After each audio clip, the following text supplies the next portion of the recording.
손주들을 칭찬할 때 무심코 던진 한마디가 아이들을 망칠 수 있다는 사실 알고 계셨나요?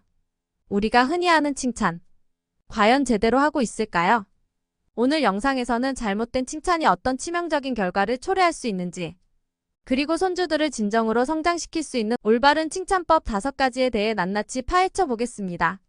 지금부터 집중하세요. 이 영상 하나로 손주들의 미래가 달라질 수 있습니다. 첫째, 절대 비교하지 마세요. 아이들을 다른 사람과 비교하는 것은 칭찬의 가장 큰 함정 중 하나입니다. 너는 친구들보다 잘했어 라는 칭찬은 잠시 동안 아이에게 자부심을 줄 수 있지만 장기적으로는 부담감을 심어줄 수 있습니다. 손주들은 자신이 사랑받기 위해 항상 다른 사람보다 더 잘해야 한다는 압박감을 느끼게 됩니다. 이는 아이들에게 불필요한 스트레스를 주고 자존감을 낮출 수 있습니다. 비교는 자칫하면 질투심이나 경쟁심을 불러일으킬 수 있어요. 대신 너 자신이 설정한 목표를 이뤄냈구나, 정말 대단해 라고 말해보세요. 이렇게 하면 손주는 타인과의 경쟁이 아닌 자기 자신과의 경쟁에서 승리하는 법을 배울 수 있습니다. 자신의 발전에 집중할 수 있도록 도와주는 칭찬이야말로 진정으로 아이를 성장시키는 힘이 됩니다. 둘째, 구체적이고 진실된 칭찬을 하세요. 손주들에게 칭찬을 할 때 단순히 잘했어 라고 말하는 것은 충분하지 않습니다. 아이들은 그 말 속에 담긴 구체적인 의미를 원해요. 어떤 부분이 잘 된 걸까? 내가 무엇을 잘했지? 라고 궁금해할 수 있습니다. 예를 들어 손주가 그림을 그렸다면 이 그림 너무 예쁘네 라는 말보다 이 그림에서 파란 하늘을 아주 멋지게 표현했구나. 이 색깔 조합이 정말 창의적이야 라고 구체적으로 칭찬해 보세요. 이렇게 칭찬하면 아이들은 자신의 노력과 결과물에 대해 더 깊이 인식하고 그 과정에서 자신감을 얻을 수 있습니다. 또 손주들은 진심이 담긴 칭찬을 알아볼 수 있습니다. 억지로 만들어낸 칭찬은 금세 아이들에게 전달되고 오히려 신뢰를 떨어뜨릴 수 있어요. 그러니 항상 진실된 마음으로 손주들이 자랑스러워할 만한 부분을 찾아 칭찬해 주세요. 셋째, 결과보다는 노력과 과정에 집중하세요. 손주들이 시험에서 좋은 성적을 받았을 때 우리는 종종 결과에만 집중해서 칭찬하곤 합니다. 점수를 잘 받았네 라고요.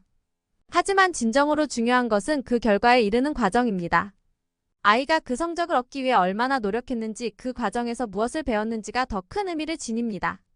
예를 들어 시험 준비를 위해 매일 꾸준히 공부한 너의 노력이 정말 대단해. 그 끈기와 인내심을 배우는 것이야말로 진짜 성공이야 라고 말해보세요. 이렇게 하면 아이는 점수 자체보다도 노력의 가치를 깨닫고 더 큰 동기부여를 얻을 수 있습니다. 결과는 때로는 우리 뜻대로 되지 않을 수 있지만 과정에서 배운 것들은 손주들이 앞으로의 도전에 맞서 싸우는 힘이 될 것입니다. 넷째, 칭찬을 남발하지 마세요. 칭찬은 많을수록 좋다고 생각할 수 있지만 오히려 남발하면 그 효과가 줄어들 수 있습니다. 끊임없이 칭찬을 받다 보면 손주들은 어느 순간 그 칭찬을 당연하게 받아들이고 그 의미를 잃게 될 수 있어요. 또한 칭찬을 받을 때만 행동을 바꾸거나 성과를 내는 경우가 생길 수 있습니다. 아이들에게는 칭찬이 특별하게 느껴질 수 있도록 해야 합니다. 가끔씩 예상치 못한 순간에 칭찬을 해보세요. 예를 들어 손주가 꾸준히 노력해온 작은 습관이나 행동을 발견하고 칭찬해주는 겁니다. 너 매일 아침 일찍 일어나서 책을 읽는 모습이 정말 멋지다.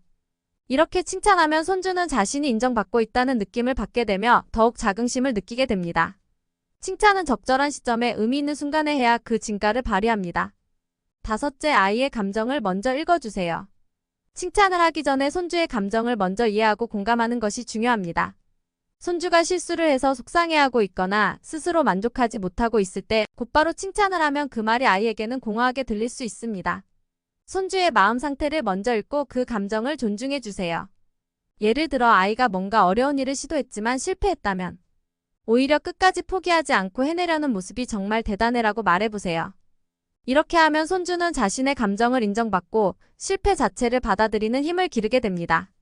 단순히 결과에 대한 칭찬이 아니라 그 과정에서 겪은 감정과 경험을 존중해주는 것이 아이의 정서적 성장을 돕는 데 큰 역할을 합니다.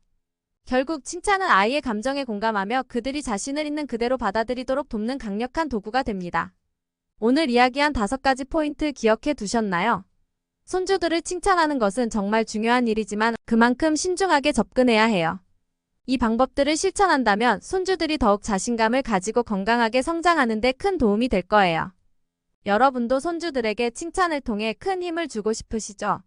오늘 영상이 도움이 되셨다면 구독과 좋아요, 그리고 알림 설정까지 부탁드릴게요. 앞으로도 손주들과의 관계를 더욱 특별하게 만들어줄 유익한 영상들로 찾아뵙겠습니다. 언제나 여러분의 행복한 가정을 응원합니다. 감사합니다.